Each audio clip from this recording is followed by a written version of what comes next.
I remember being particularly proud of a model car with wheels and steering and everything. I didn't always follow the instructions, I just enjoyed customizing and creating whatever my imagination came up with.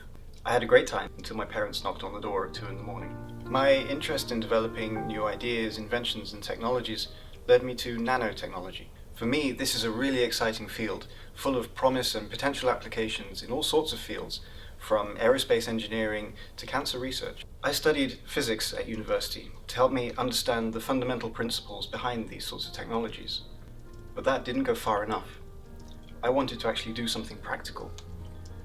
I imagined making a real-life quantum computer, using my imagination to come up with new ideas and helping develop something really useful. But it wasn't like that. No one was developing anything practical for quantum computers. They were still mostly in the theoretical stages of development, so there wasn't going to be any opportunity for me to build anything new. What was I going to do? Which way was I going to turn?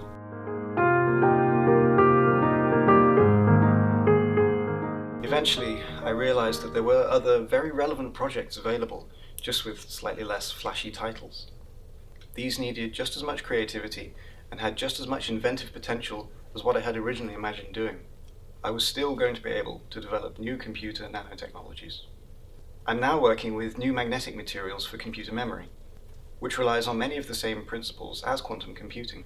I'm enjoying facing fresh challenges and developing new concepts, all of which have great potential in their own right, as well as paving the way for future innovations like quantum computing. There is much more to a real car than just a few plastic pieces, and each one requires just as much innovation and creative potential as the next. It's made me realize that creative opportunities are everywhere, not just limited to my own imagination. It's made me a better scientist. It has broadened my mind, made me more patient, more resilient, and even more inquisitive.